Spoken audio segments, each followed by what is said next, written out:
successful. Well, at this time, it's my honor to introduce, each year, as you know, we bring back a graduate of Keystone College to find out what their life was here when they sat right where you're sitting, students, and what did they do later. Well, we're really lucky today.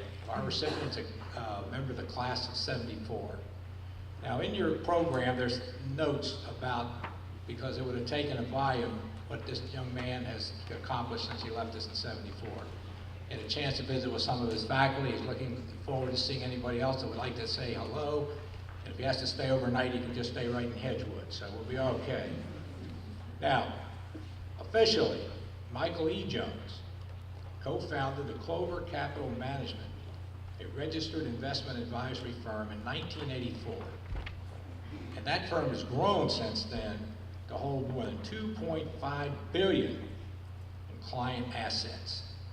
And I know Keystone's on that list somewhere. We're going to find it together. Why that's amazing, he left Keystone in 1974 off to the University of Rochester.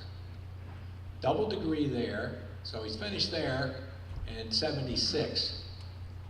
He then goes out into the world, and within 10 years, he's been so successful, some people would have just said, well, that's enough for this life, I'll come back for the next. But not our speaker. Right now, his company was then acquired by Federated Investors, so he now is Senior Vice President, Senior Portfolio Manager of Federated. And it goes and tells you some more things. But just over 32 years in his portfolio management, he's provided some provocative, some non-conventional theories of investing, of portfolios. But this gentleman reads so much, he's already into the psychological nature of blank, Bloom, and then our friend Gardner. So, it's not done in isolation, it's done with research, thought, premeditation. So, he's done all those things, but since he's been with us, he has volunteered to be on the University of Rochester Board of Trustees. He gives numerous TV and radio program and opinions. CNBC, Bloomberg TV and radio, CNN Financial, MSNBC, and several other local media. His education and professional certification. Since leaving us, I told you what he's done, but he's a chartered financial analyst, member of the CFA Society of Rochester.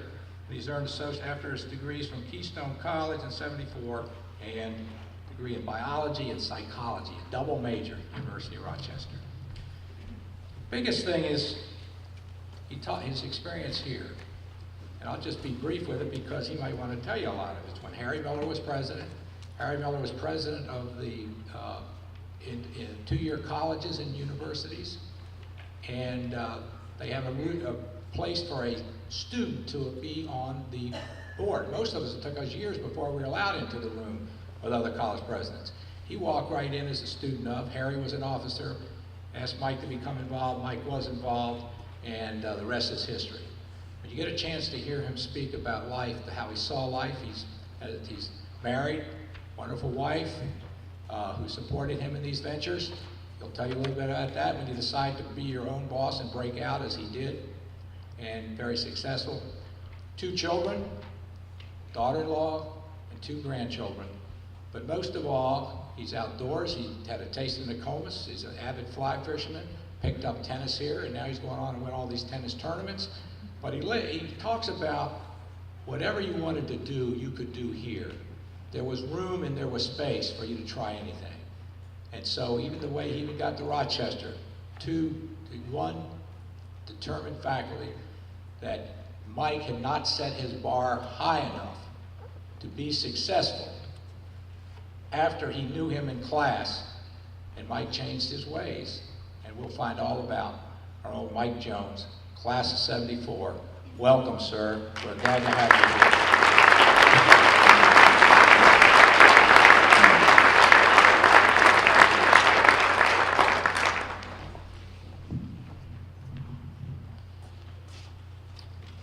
Well, congratulations. I know the students that are in this room are here for a very good reason. You didn't eat the marshmallow. There's a fairly famous study, you may have read about it in your classes, that was done to try to peg what is the attribute that leads to success and later on in life. And so they studied elementary school children, specifically I think it was first graders, and they looked at them for basic intelligence and backgrounds and things like that. The one thing that they found that was the highest correlation to your future level of success, measured in different ways, but all different measures of success, was that they took this group of longitudinally studied first graders, 6-year-olds. The teacher gave them a plate with a marshmallow on it, and then told them, I'm going to leave the room. I have to go do something. When I come back, if you don't eat your marshmallow, if you haven't eaten your marshmallow, when I come back, I'll give you a second marshmallow. And then the teacher left the room. And of course, they have cameras watching the kids. And they see the kids, and some kids are shading their eyes so that they don't have to look at the marshmallow. Other kids are immediately popping the marshmallow in their mouth and going off to play. Other kids are specifically turning their back on the marshmallow, looking out the window. And the teacher's gone for up to, I think it was a half an hour. So it's an interminably long period of time for a kid to sit there and stare at a marshmallow without eating it.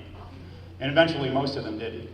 But they measured how long it took each child before they ate the marshmallow. And that had the highest percentage, or the highest statistical correlation as a determinant for future success. Which just goes to show that, controlling our own desires, our impulses, and understanding ourselves is a very important part of achieving success. And that little study, you wouldn't have eaten the marshmallow right away. You wouldn't have eaten the marshmallow after 10 minutes. You held on there, because it's the same thing when it comes to studying and getting through college. You have instant gratification available to you on the internet. You can go out and throw a ball around. You can hang with your friends. There's lots of different ways that you can spend your time. When my kids were teenagers, I used to commiserate with the other parents, and one of my friends described his teenage son as a pleasure-seeking missile. And and of course, there's joy in seeking pleasure. There's joy in eating a marshmallow. But the trick is to know when not to eat the marshmallow and to hold off. And so obviously you've mastered some of that. I'm here to talk a little bit about my experience at Keystone. I was a graduate in 1974, and I think about that and I wonder what happened to those 38 years. It seemed like they vanished in an instant. My days at Keystone were exceedingly beneficial to me. Most importantly, in that I started to learn about myself. Your college education is an important step, but only a step in your life journey. The same for me. And when I got here, I learned English, biology, chemistry, art, down the list. But the thing I learned most about was myself, to try to self-evaluation, self-identification of what was important to me, how I could deal with different things. In life, every step along the way, you're going to see a challenge or two. It's in periods of great challenge, great stress, that you'll learn more about yourself than any other time. It's in periods of great joy that you should also learn about yourself. And I had both of those periods here at Keystone. But it was a great experience for me because I was a small town boy from northeastern Pennsylvania up New Milford way, and felt a little bit like a hick when I got out of high school and arrived down here. And I started to do pretty well in school, but my expectations, or the bars, the goals that I was setting for myself were pretty safe all along, very safe goals, and I was able to do them without breaking a sweat. Classes came easy, relatively easy to me, although I had to work some, but things were going along quite well, and I was pretty pleased with myself. Until one day, a professor in the biology department, who was only here for 2 years, the 2 years that I happened to be here, I was blessed that he was here, but there's so many great professors here, and many that are still here that I remember. But this professor yelled at me as I walked past his office, and he said to me, he said, "Jones," he's very sarcastic, young guy, very sarcastic wit. He said, "Jones, what are you doing?" And I said, "What do you mean, what am I doing?" He said, I'm going to class. He said, no, what are you doing when you get out of here? When you get, where are you going? And I said, well, I'm thinking about going to the Philadelphia College of Optometry. And he looked at me and he goes, oh my God. He said, I'm so disappointed. And I thought, well, wait a second, what's wrong with that? And we had this give and take, and he was very directly pushing me on the reasons why I wanted to do that. And the reasons were that I thought it would be a great profession and a very safe thing for me to do and lead to, a reasonable career. But it was in that safe zone. And for some reason, he just wanted me to at least consider getting out of the safe zone. And he pushed me on it. And it made me a little mad. I was a little challenged by it. And so I would see him. I didn't have him in class that semester, but I'd go by his office every once in a while, and he's constantly kind of prodding me with this. And eventually I came around to understanding what he was asking, or why he was asking it. And it was the beginning of realization that I had always played things a little safe. Probably because I was a little, not feeling my way in the world. And he was the first person to push me outside of the safe zone, to let me know that if you go down a path that is very challenging and you decide it's too challenging, you're going to do something else, that there's no loss in that. As Thomas Edison said about inventing the light bulb, he had 11,000 different iterations of a light bulb that didn't work before he got the one that actually did work. And they asked him about all the 10 or 11,000 iterations that didn't work, and he said that they weren't failures, they were just ways not to make the light bulb. It wasn't. I learned something along the way, at every step. And so this professor at Keystone changed my life by allowing me to be a little more self-aware and pushing me to take on some challenges. And in doing so, it opened up a whole world for me that I wouldn't have had. And frankly, if I'd gone to a big university someplace and not had the kind of interaction with faculty that you can get here at Keystone, I'm quite confident that might not have happened. And it's not to say that there aren't other places where those things do happen, but I tell you what, it happens here at Keystone a lot. It's an important part of my development as an individual and a human being.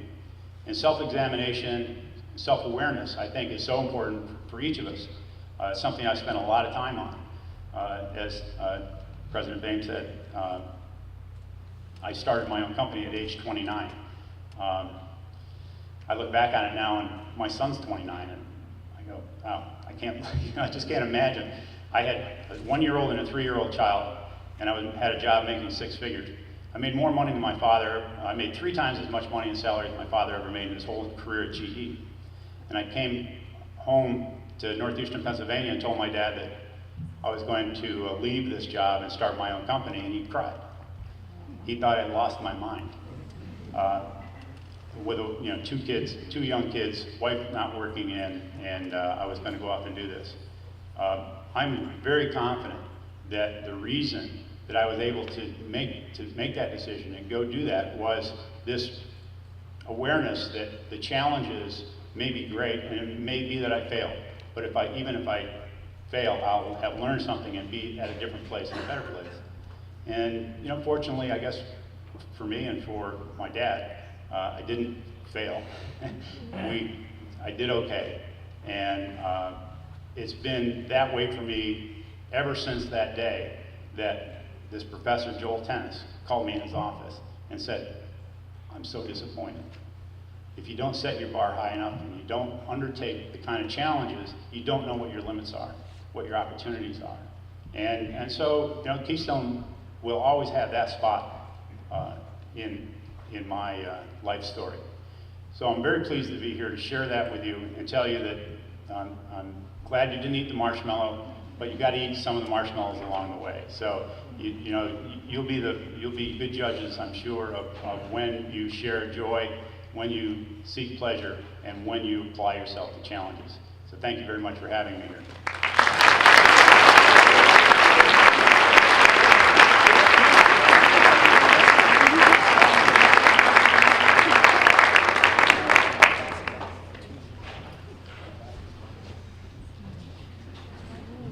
Thank you very much for that message. And I know these students no more marshmallows unless we do the six-pack. Now here it is. And see, I told you he'd tell you about the bar too high. For everybody in this room, students, the bar can never be too high for you. Just let us help you.